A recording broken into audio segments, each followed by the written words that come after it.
How's it going? Yeah? You looking all around? Blowing some bubbles? Doing some tummy time. River!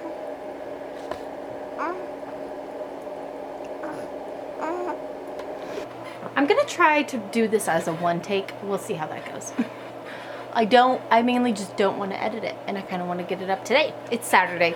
If I get it up Saturday, go me. I probably won't though. Saturday, quarantined, coronavirus, all the things going on right now. We've been at home for a good while now, especially with him. You know, we don't want him to get sick. So just playing it safe. We did close the shop down, and better safe than sorry. We'll get through this. It'll all be over soon, and then we'll come out the other side with a bright sunny day and enjoy a new beginning. River is right there sleeping. I will get him. Don't worry guys. You'll get to see a lot of him in this video. The products I mentioned, I'm gonna overlay. I don't know if I'll be able to link them all just because that takes a good while. Message me if you have questions. Hit me up on Instagram. I can help you find something if you weren't able to find it. Okay, just a minute. Okay, love bug. Oh, I know, it's so hard. It's hard being a little tired newborn. Ooh, don't fall, camera. Alright, he's just really tired. Shh. What was I talking about? Oh yeah, linking products. So if I can't find them, yeah. Okay, one thing I'll link is my blog. It's a blog I just made to link products basically, and on that blog, the only post I have is our baby registry list, and so most products are probably on there. All right, so he is actually almost 6 weeks old now, so I'm gonna be talking about the first month-ish to 6 weeks, all about that. He was 8 pounds, 8 ounces when he was born, and now he weighs like exactly 11 pounds. So he's a cute little chunk. I love his size right now. Like, little tiny newborns are great and all, but there's something about a chunky baby that's just like the best thing in the whole entire world. I am pretty much addicted to the chunk. The chunkier, the better. I'm loving his size right now. Oh, and while I'm on it, amber teething necklace, you can kind of see it on him. If you type into Google Mama Natural amber teething necklace, a really good article comes up. I resource her for so many things. We did her birth class. This is gonna be the longest video ever. I apologize. Hopefully y'all like chatty videos. Anyways, we did her birth class. She's a great resource. If you have any questions, just Google it and her thing, Mama Natural. Her name's Genevieve, something like that. And so these amber teething necklaces, they're a stone or a rock, and when they're warmed up, they release a mineral, a vitamin, an oil, and it's absorbed through the skin and is great for pain. And so people use them for teething babies, but you can use them for gassy babies, colic babies, anything. Anyway, so I put it on him a couple days ago, and he was so much happier like the following couple hours. So maybe it was a necklace, maybe it was just a coincidence, I don't know, but I'm kind of like in love with it. So she also links good ones in that article that you can buy on Amazon. So if you're wanting an amber teething necklace, check out that article. I'll link my blog below. It's just jordanrosendale.com. because I know that's what you guys want. You guys want to see the products linked, but I'll for sure mention the name of everything, and then you can just Google it, okay? And I'll overlay photos and videos and stuff. Oh, he was born February 10th. We did a home birth. We planned for a home birth, but then we transferred to a hospital at the very end. And so if you want to know that whole story, I was in labor for many days, blah, blah, blah. It was quite dramatic and just like, ah. But actually a very good positive birth story too at the same point. It was beautiful. I would do it all again. I look forward to pushing out more babies. That I will link below. My birth story if you're curious. And so it was cold. I mean, it's still cold right now. But winter, dead of winter, we came home, and our first couple days we slept in the living room. Didn't want to walk up the stairs to the bedroom and just wanted to take it slow. My midwives told me the #1 way to get mastitis is to not rest. So I tried really hard to rest for at least a week. The thing is, I was feeling so good, like I did tear and got stitches and everything, but everything felt like it healed so quickly. I didn't bleed a lot post-baby. I didn't have, you know, they say watch out for big clots, and if you have a clot bigger than like a golf ball size, and I'm like, a golf ball size clot? That'd be crazy. I was prepared for it, but I hardly had any bleeding. And I probably, you know, like bleeding, and then it's like a lot of just discharge too. Probably stopped, like I stopped wearing pads a week ago. So 4 or 5-ish weeks is when I felt like I don't need to wear a pad. More like 5 weeks. There's just a lot of things coming out of you, and your placenta detaches from your uterine wall and leaves an open wound, and that's what all that blood and everything is. So, and that's a wound the size of a plate. So that's huge, you know, that's why you need to take it slow and rest. Your uterus has a lot of healing to do. And I felt really good. I you know, first couple days were hard, don't get me wrong. And I didn't take pain medicine. I took Arnica, which is like an all-natural pain medicine thingy. But I only did that even once or twice. I just wasn't feeling a lot of pain, thankfully. And a week after delivery, I went to the shop. One thing I've heard is if you have an epidural, it takes a lot longer to recover. You just feel more like you got hit by a bus. And if you don't have an epidural, then you feel pretty good. And I didn't, and I felt really good. Like I was moving and walking and doing pretty well considering a baby came out of me. So recovery wise, that all felt great. I used mainly pads. I bought these, I'll put in a little photo here, Mom Frida cooling things. I didn't love them. I didn't make padsicles. That's kind of what the Mom Frida things were for. And I just didn't really enjoy it. But then again, I wasn't in that much pain. So maybe if I was in more pain, I would have enjoyed it more. More so, just was interested in changing my pads and my Depends. So at night I wore like full-on Depends, and during the day I just wore a pad, and that was good enough for me. I also used this spray from Young Living called Clariderm that had a bunch of essential oils in it. I used that. Hopefully that contributed to healing up quicker. And I used Tux pads, which are really popular. I'm pretty sure I had a hemorrhoid. Yeah, I'm just gonna say that. Pretty sure I had a hemorrhoid. Nobody told me I did, but by the way things were feeling, I'm pretty sure like, yeah, there's a hemorrhoid there. And so that was pretty uncomfortable. I did have 3rd degree tearing, and so that means you can Google 3rd degree tearing. They stitch you pretty far. But even with all of that, I would say pain-wise, my butt is what hurt the most, not my vagine. So, I don't know. Tux pads were helpful. The Clariderm spray was helpful. I used the water spray bottle. I didn't have, like, it didn't burn when I peed. You know, they give you this water spray bottle, and I didn't really have that. I just didn't have much pain. Okay, we'll move on from postpartum care. I did have this diaper caddy that, like, he had a diaper caddy and I had a diaper caddy, and mine was just full of pads and Depends. I think one of the funniest things is Tux pads and all those healing items, you know, they have a smell to them. And it's a really distinct smell.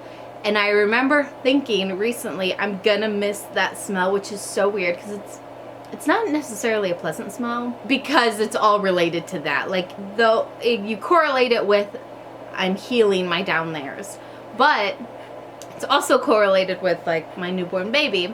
And so it's a weird smell, and I know for a fact when I have a baby again and I'm using Tux pads and all of that, that smell is just gonna be like, oh my gosh, like this takes me back to when River was born. Because it's so strong, and it's just like, wow, that is a smell. Also the spray they give you. I forget what the spray is called, but anyways. I know a lot of you guys are wondering about breastfeeding, nursing, all of that. So our journey in the hospital, like he latched great, we were good on that. The lactation consultants at the hospital were really helpful in, you know, just figuring it all out. So if you have lactation consultants, let them come in, ask them your questions, nurse in front of them so they can correct you and show you what to do, all of those great things. I wasn't using a nipple shield until like day 5 or 6, and they were just so sore and so uncomfortable. So I threw on the nipple shield, which protects your, well, it has a couple things. One, it can help with latch and whatnot, but I was using it just to let my nipples heal a little bit because they were just so raw. And that took about 2.5, 3 days, totally healed. And then after that, he was so dependent on the nipple shield, so we had to get over that hump of no more nipple shield, boobs don't hurt anymore, blah, blah, blah. And from then on, it's been pretty good. Every now and then I'll still use it if he's just like frustrated and having a hard time latching. I'll break out the Shield and it helps him latch really easily. But other than that, nursing's going really well. My milk came in on day 4. So I had him on Monday and my milk came in on Thursday. It came in, his bilirubin levels were kind of high, so after we left the hospital, they said, you know, tomorrow you need to go to your doctor and get your bilirubin, his levels tested, which was really annoying. You know, like we just got home and the following day we need to go now to the doctor. Not fun. I know it could be worse. Thankful that like we didn't have to spend a lot of time like in those situations, but it was just kind of an annoying thing, you know. So we go in, like on our way to the doctor's office, I start noticing like, holy cow, my boobs hurt so bad. And I recognize like, yep, my milk came in, like they are super duper full. And we were at the doctor's office and then we had to go to this other place and I didn't get home for like an hour and a half and it was just like, ouch, they hurt so bad. And they only hurt for a day. It kind of felt like when you're on your period and your boobs are just really sore. I couldn't hold him like this because they were so sore. And then after that day, everything went back to normal as far as like soreness and fullness.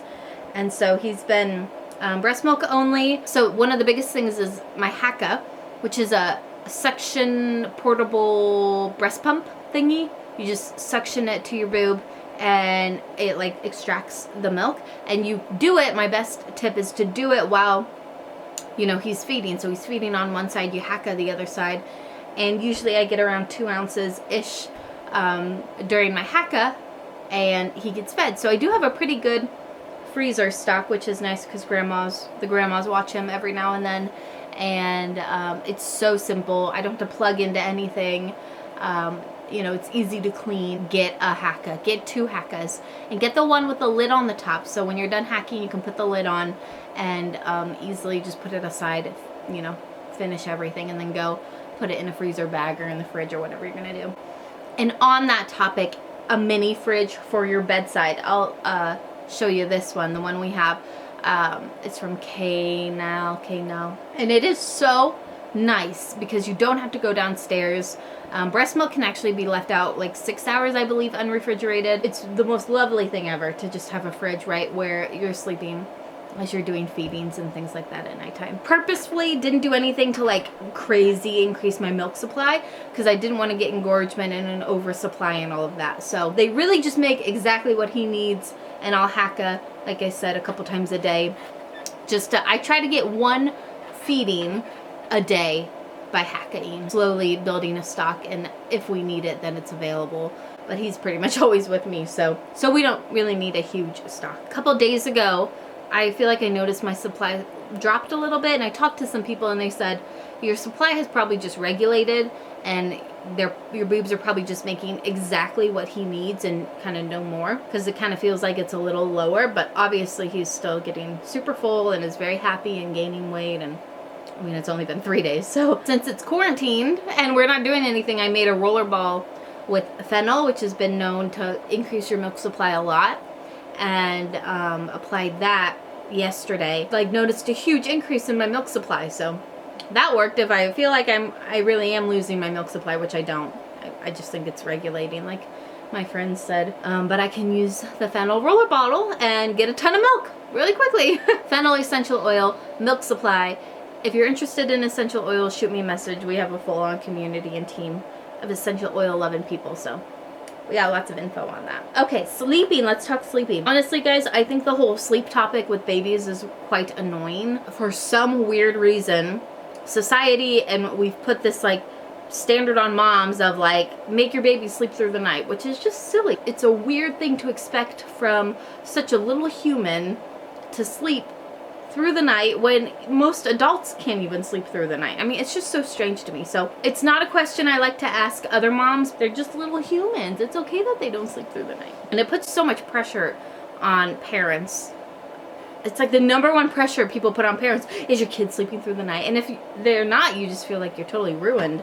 Now, if you want your kid to sleep through the night, that's another thing. If you're like, I need sleep, I'm exhausted, you know, give me your tips. That's another topic. But to like expect that and to pressure parents into that, weird. His schedule and what he has needed. When he was younger, he wanted fed every like 3 hours. maybe 3.5, 4 hours. Wanted to sleep more and was clearly getting enough food because he was gaining weight really, really well. And having plenty of wet diapers, that's kind of how you tell. Everyone's like, how do you know they're getting enough food breastfed? You go by wet diapers and weight gain and whatnot, because what goes in has to come out. And so as long as they're peeing enough and pooping enough, then you know they're being fed enough. And obviously if they're gaining weight well. And then you could also do weighted feedings where like you weigh them before and then you weigh them after, and then you can tell how much they ate. First couple weeks, every 3-ish hours he was eating and he was just sleeping. I mean, it was just like the most simple thing ever. And then, you know, he got a little bit older. Woo, a little older, a couple of weeks. And lately he's been eating about every 2 hours, 2.5 hours pretty strongly. A couple times, maybe once during the day and once during the night, he'll go to a 3-4 hour stretch. But most other times it's about every 2.5 hours. Last night, it was not a good night. He fell asleep at like 10 o'clock-ish.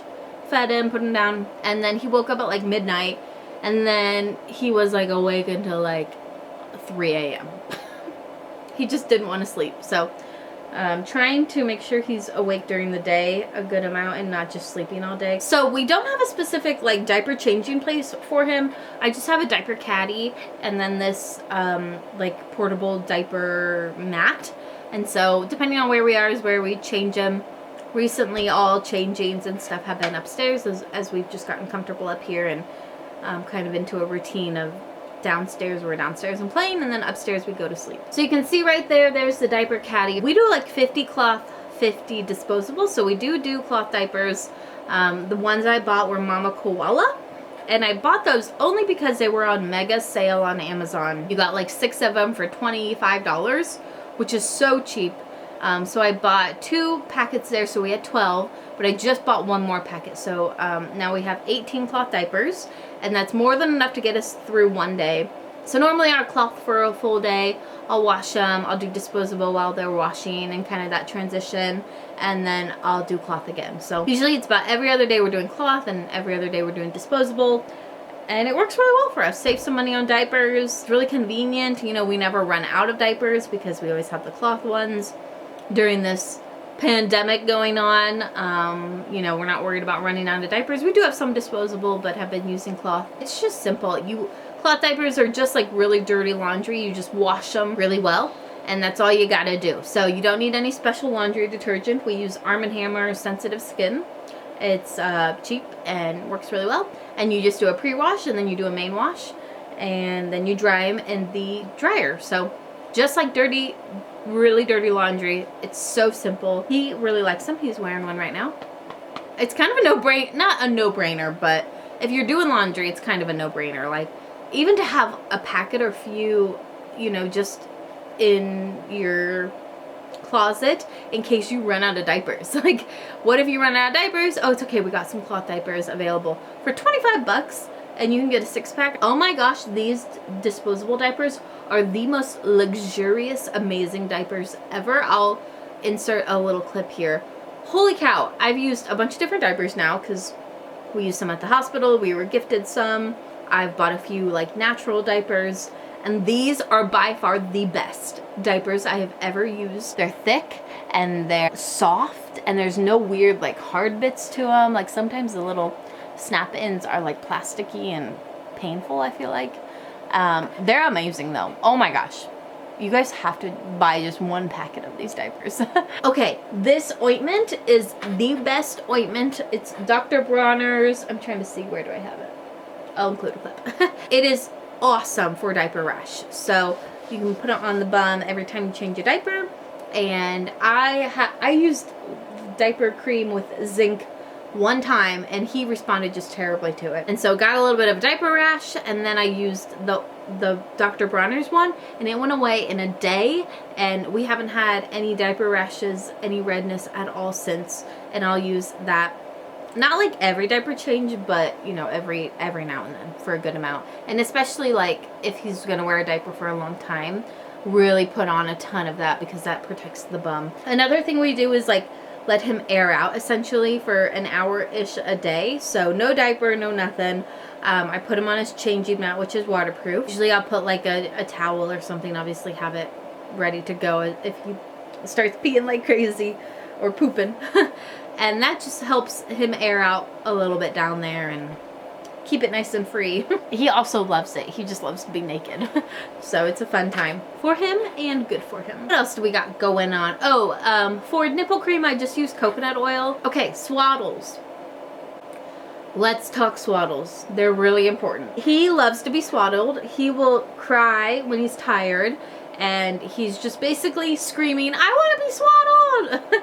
Like, it's all he wants. So when he's tired, crying, swaddle him, immediately he was like, okay, thank you, I'm out. And it works super well. So I actually have a few. First, what are those called? Copper and pearl. Okay, copper, pearl. I always say copper and pearl. It's just copper, pearl.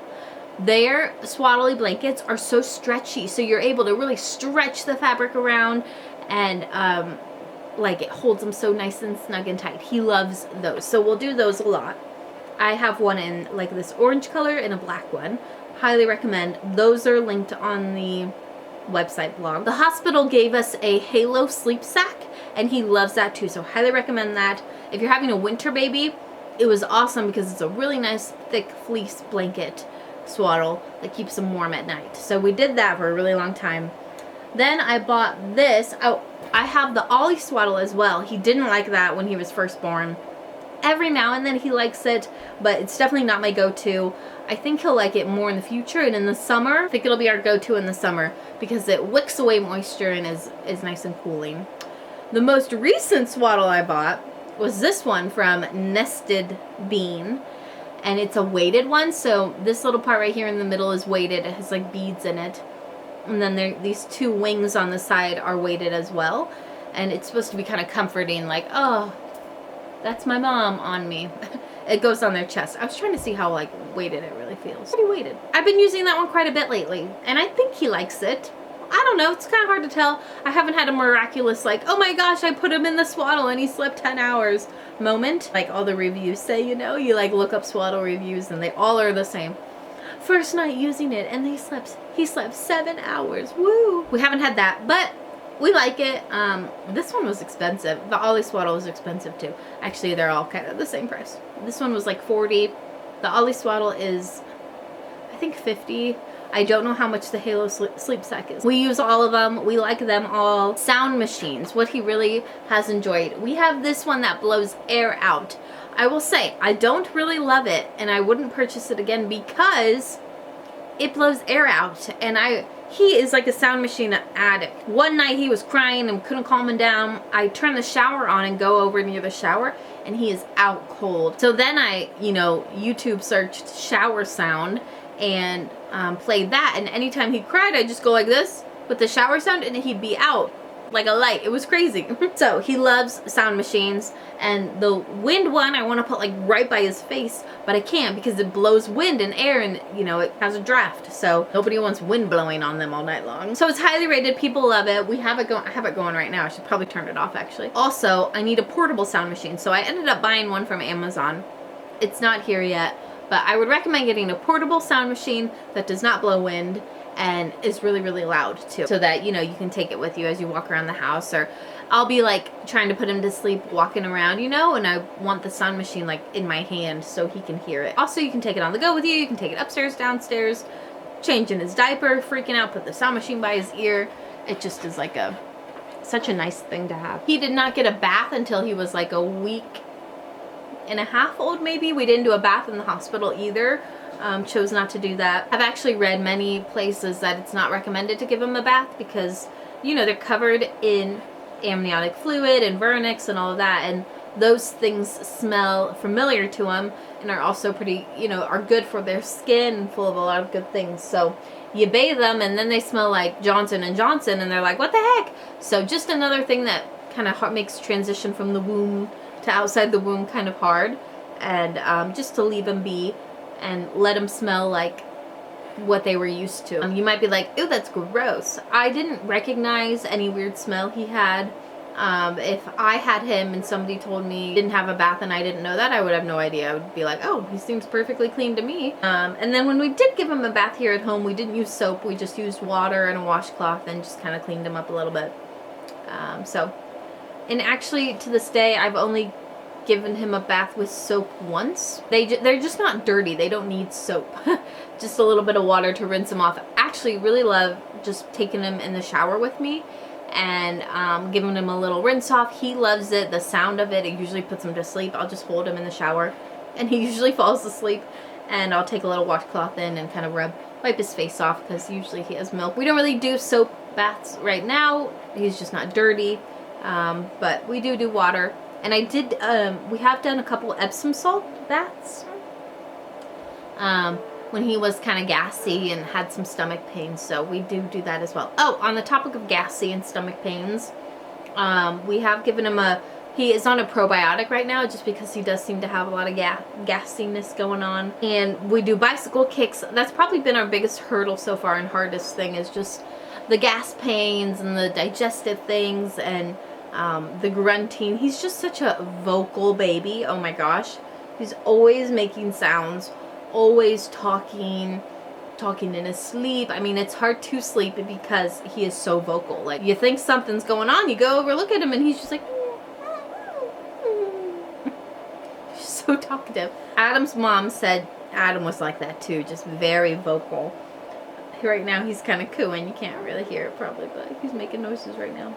But the gassy pains are real. I eliminated dairy. I didn't really notice a big difference. I put dairy back in. Didn't really notice a big difference. I don't drink milk. We don't have dairy a lot anyways, so like never actually. But their little bellies and digestive systems are just so new that it's pretty common for newborns to have some gassiness and some stomach pains. And it's like it's getting better often, and never have I been more excited for big farts and poops before. Definitely get yourself a nose Frida, nose sucker. Awesome. So all in all, things are going pretty well. I wouldn't say, you know how some people are like, oh, my baby is just so happy and so easy. I definitely wouldn't say that's him. He definitely cries often. Not often, but he cries, and I'm like, what's wrong? I don't know what's wrong with you. You know, we run through all the things. He's not hungry. He doesn't need a change. He's not tired. Like, what is making you upset, baby?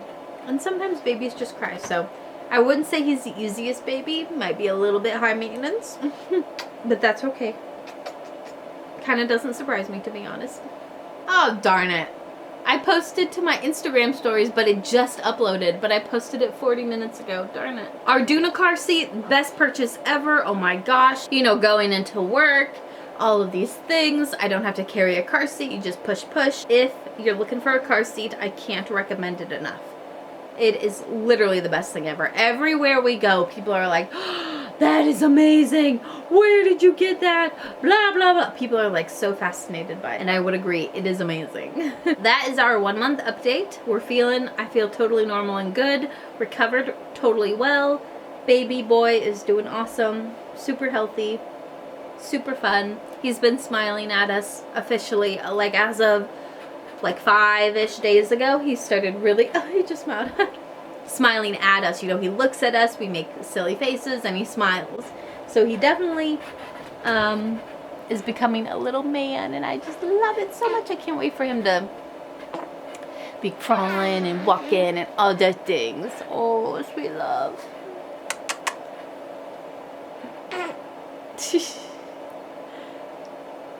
He's like, Mom, stop moving so much. All right, if I missed anything, if you guys have questions, leave them below. I'll be sure to answer them. Check out my blog for a lot of those products that are linked. Yeah, I can't think of anything. Oh, you're so cute. Want to say hi?